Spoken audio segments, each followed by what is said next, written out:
impact of lines in photography. On to converging lines. So converging lines are created, the, kind of quintessential converging line are the good old railway tracks. And that's been done many times, but if it's good practice, as long as you're being very careful and not getting in the way of trains. Also paths, groves of trees, palm trees, straight roads, architectural features, bridges, power lines, sets of stairs, you name it. So converging lines act like a funnel by directing the gaze in a certain direction.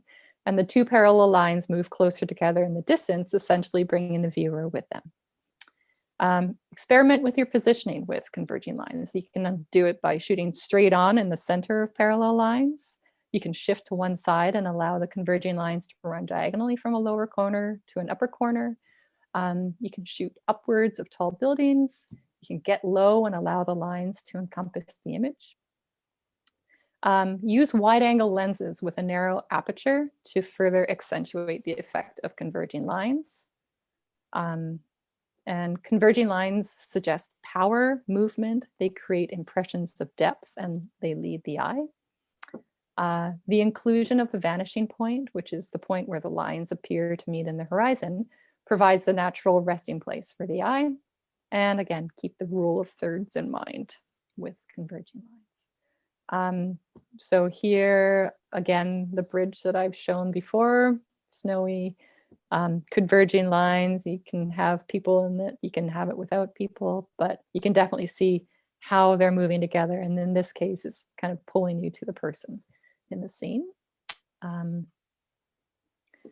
And here I've got actually two different bridges with the lines of the cable bridge itself, but they just naturally create converging lines as you look at it. So the one on the left, I got close enough in the center of the bridge, so was able to really have all of the lines coming out from various different directions. The one on the right, we were actually driving, this was in the south of France, but I was able to pull up my phone and get an image, even though, but I love also how the diagonal line of the road kind of pulls you in and up and around. So yeah. And then again with the scene in LA, but this is where it's a converging line. So absolutely no one on the path, right? Which is so rare, Venice Beach. And so it just draws you in as far as possible. There's, a few points of interest on the sides, but it kind of pulls you in forever as far as you can possibly go. And then here, just put my husband in the center of two buildings so I could play with the converging lines and also the light and shadows. And it was just having fun with it. That was in Boulder City. One thing I'm noticing here too is like, you got your converging lines, but you've got the alien eyes, which is doing the same thing. And then the hockey team hat is the same arrow also. So it's like, it's repetition on top of the overall sense of that converging line. Yeah. There. So all these little things just build and build and build. Yeah. And sometimes it's happenstance, sometimes it's planned, and it works. It works. My poor husband just smiles and nods. And I love this one. This was actually in Paris. And it's not just the converging lines, but it's also the texture. And it was beautiful in color because of the greens and everything, but I felt it belonged in black and white because it really accentuated the texture of the leaves with the texture of the sculpture and the fountain, and kind of the moss growing on the steps of the fountain. And it really draws you into the main feature in the center. So I love that. Good. I know the drama of that. Yeah. And the reflections and everything.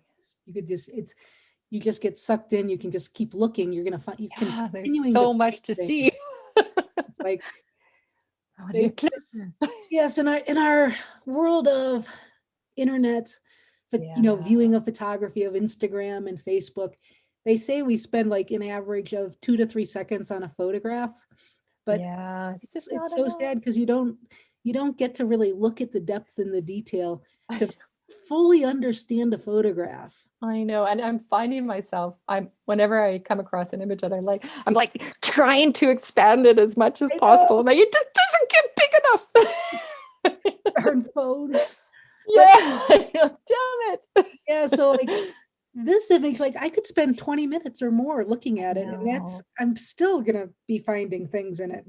Yeah, just So even the yeah, details of carving and yeah. my big advice to everyone is to just slow down Yep. and take the time to Take a look at breath. all the details, because photography Yeah, is about details, whether it's the details that build the story, whether it's a little shadow detail or a highlight detail somewhere that just yeah, helps to exactly. emphasize what we're looking at. So just Take a slow down moment. and look beyond the center. Yeah.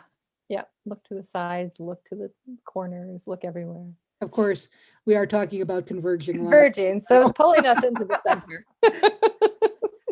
So, So where there's so our much eyes to are look getting at in here. old. Again, this is, simple bridge. We were driving this again in the car and came across this old bridge here in Ontario. And I love it. I love these old, what would you call it? Like the There's a iron, name. Yeah. there's a name, but the old iron bridges, and those are becoming few and far between. So when you come across one, Yes, make use of document it. it. And One vehicle then at a time. one vehicle at a time. And also there was signs for horse and care, or because of the I think it's the Mennonite. Hmm. Yeah, so the Mennonite communities here have the horse and buggy, and that's how they get around. So you have to, make sure that you keep room for them as well. Yes. It's really cool. The one on the right is actually in a parking garage in Vegas. And this is playing with light and shadows as well as converging lines, but converging lines coming from the side. So again, play with what you see.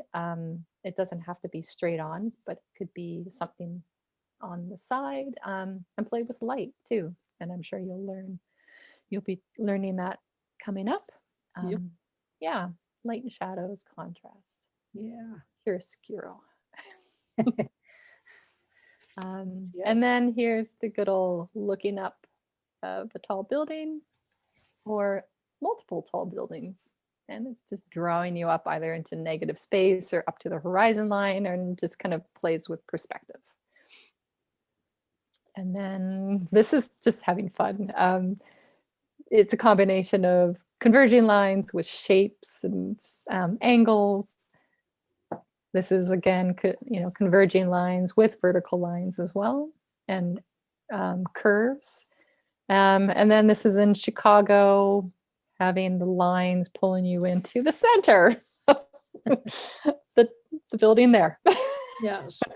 Yes, and then the arrows kind of pulling you down as well. So it's just wherever you're wanting people to guide where you want to take them. And then with one on the far left, it was kind of neat because I didn't realize until later that there was someone taking a photo up from the bottom there. So I was in her photograph and she was in mine. And as we were talking about earlier, you never know whose photograph. Exactly. So But there you it's go. okay.